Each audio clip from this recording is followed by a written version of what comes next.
If you study medieval life closely, you quickly realize that food storage mattered more than armor or castles.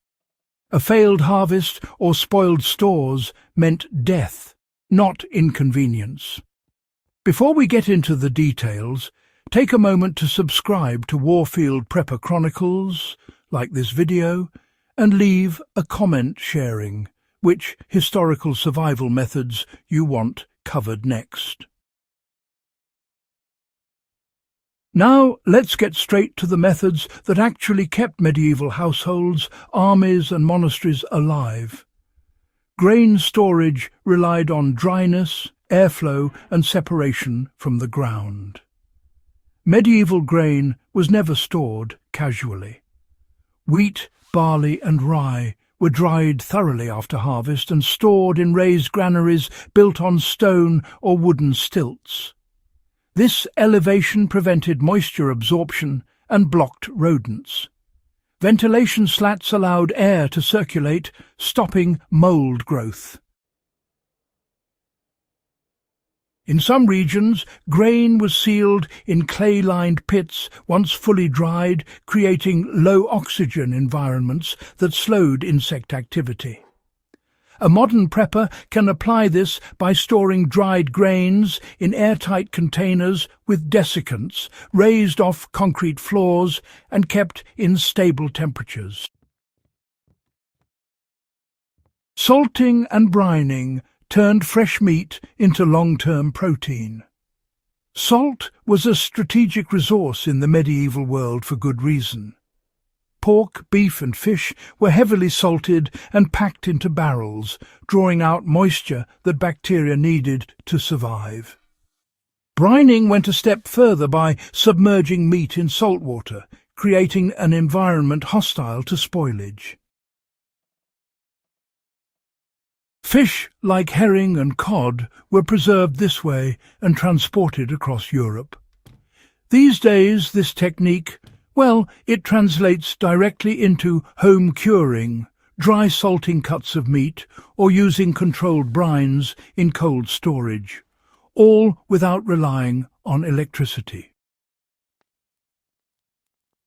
Smoking combined dehydration and chemical preservation. Smokehouses were common features of medieval farms and villages. Meat and fish were hung above slow-burning hardwood fires for days or even weeks. The smoke deposited antimicrobial compounds while heat and airflow removed moisture. Now, this was not about flavour alone. It was controlled preservation.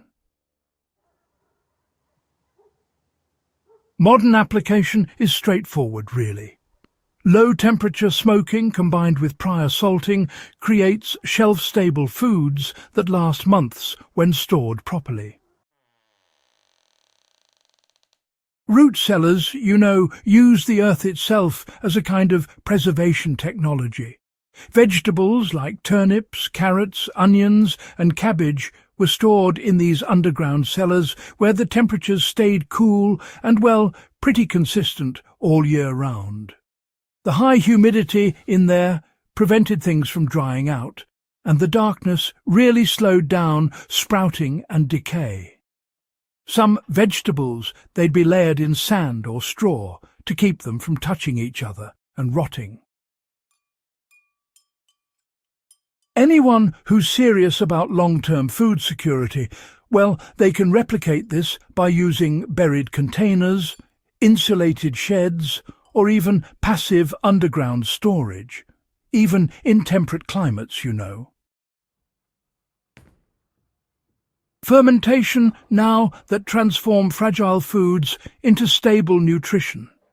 Cabbage became sauerkraut, milk turned into hard cheese, and grains, they became ale, not just for taste, but for survival, really. Fermentation created acidic or alcoholic environments where harmful microbes just couldn't thrive. These foods stored well, travelled easily, and they retained nutrients through winter and siege. Applying this today means learning controlled fermentation for vegetables, dairy and beverages using simple vessels and time-tested methods. Honey, fat and wax sealed food from air and bacteria. Honey was used to preserve fruits and nuts, while cooked meats were submerged in rendered fat and sealed in ceramic pots. Beeswax coated cheeses to lock out air.